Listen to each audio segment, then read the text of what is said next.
Hello my dear students, आज हम आपको लेकर चलेंगे गति एवं गुरुत्वाकर्षण से संबंधित कुछ महत्वपूर्ण प्रश्नों के ओर।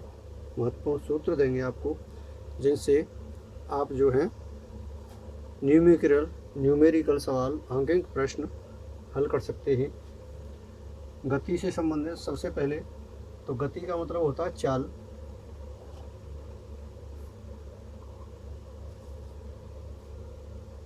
चाल बराबर दूरी बट्टे समय। ध्यान दें, जब हम किसी वस्तु की चाल निकालते हैं, किसी पिंड की चाल निकालते हैं, तो उसकी दूरी और हमें समय ज्ञात होनी चाहिए, जिससे हम चाल निकाल सकते हैं। याद है, हमें चाल ज्ञात है, दूरी भी निकाल सकते हैं, समय दिया होगा। यानी कि 3 पॉइंटों में से 2 पॉइंट दिए होंगे, तीसरा पॉइंट हम निकाल सकते हैं आगे पीछे कर करके। जैसा कि चाल बराबर दूरी बट्टे समय है और समय बराबर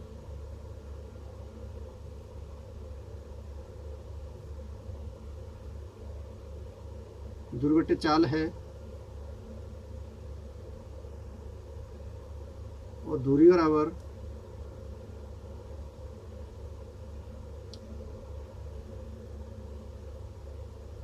चाल गुणा समय है। इन सूत्रों से हम चाल से तीनों प्रश्नों को निकाल सकते हैं। हम दूरी को भी निकाल सकते हैं, चाल को भी निकाल सकते हैं और समय को भी निकाल सकते हैं। आगे यदि हमें रेखीय संवेग निकालना होता है, तो हम यदि किसी का रेखीय संवेग निकालते हैं, तो एक तो हमें वेग दिया होगा और एक पिंड का द्रव्यमान दिया होगा संवेग निकालने के लिए।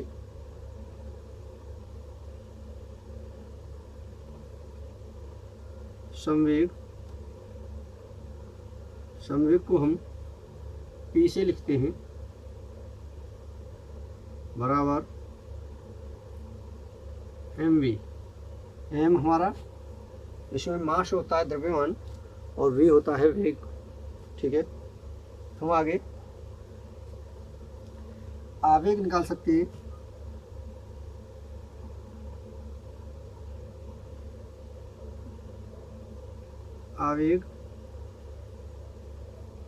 आवेग हम I से, कैपिटल I से प्रदर्शित करते हैं, आवेग। और देखिए, इसके लिए हमें क्या ज्ञात होना चाहिए? आवेग के लिए एक तो द्रव्यमान याद होना चाहिए हमें पिंड का, और एक हमें होना चाहिए उसका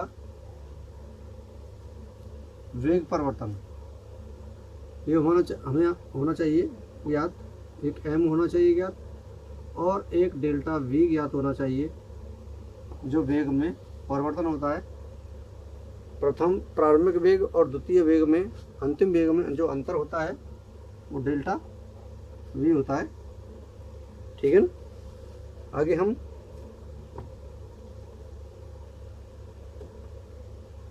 ये गति से संबंधित प्रश्न थे।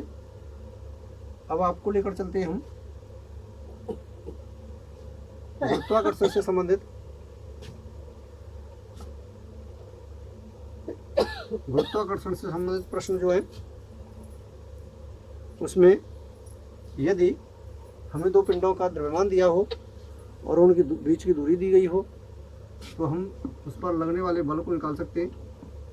F बराबर कैपिटल G, जो गुरुत्वाकर्षण नियतांक होता है, इंटू m1 या कैपिटल M इंटू m बटे r²। इसमें देखिए, ये जो mm है, ये हमने छोटी बड़ी कर दी है। आप छोटी छोटी ले सकते हो या बड़ी बड़ी ले सकते हो, इन्हें m1 m2 भी कह सकते हो। इस प्रकार हम इसको गुरुत्वाकर्षण बल निकाल सकते हैं।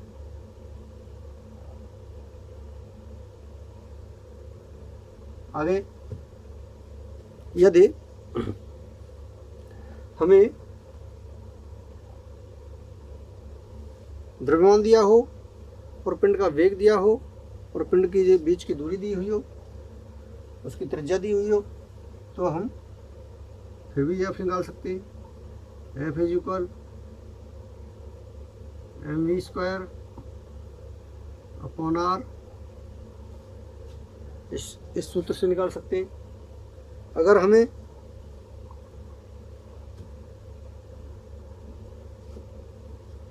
स्मॉल जी निकालना है, गुरुत्वीय त्वरण निकालना है, गुरुत्वीय त्वरण निकालना है, तो स्मॉल जी इज इक्वल, देखिए यहाँ पर कैपिटल जी और एम इनका मल्टीपल कर देते और उनके बीच की दूरी से के स्क्वायर से भाग देते थे, G M upon R square. अगर हमें पिंड का भार निकालना होता है, भार, तो हम W बराबर m इंटू जी, जहाँ पर स्मॉल m जो है पिंड का द्रव्यमान है और कैपिटल जी, स्मॉल जी जो है गुरुत्वीय त्वरण है।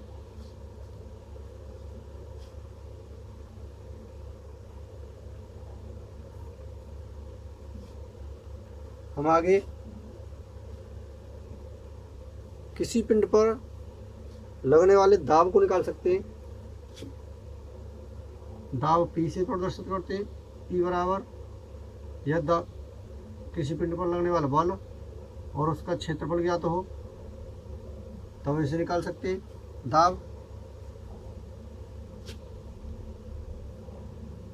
दाब भी निकाल सकते हैं। और यदि चंद्रमा की बात आती है कि पृथ्वी पर किसी वस्तु का भार, चंद्रमा पर उस वस्तु का भार कितना होगा, तो भार की बात जब आती है तो WM मून पे, मून मान चंद्रमा, इज इक्वल 1/6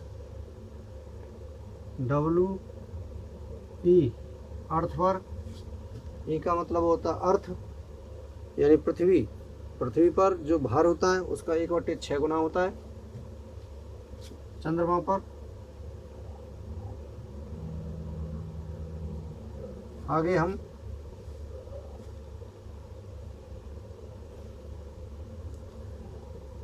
निकाल सकते हैं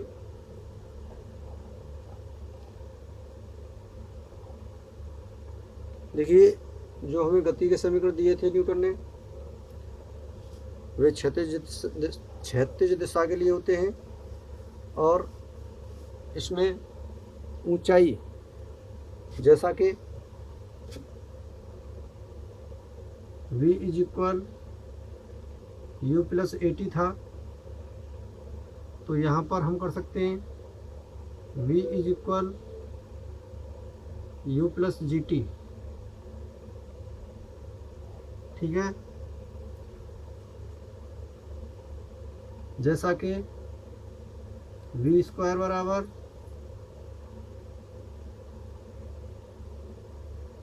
u स्क्वायर प्लस 2as था, 2as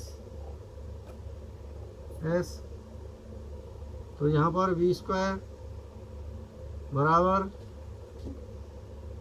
u square plus 2gh कर सकते हैं, ठीक है। जैसा कि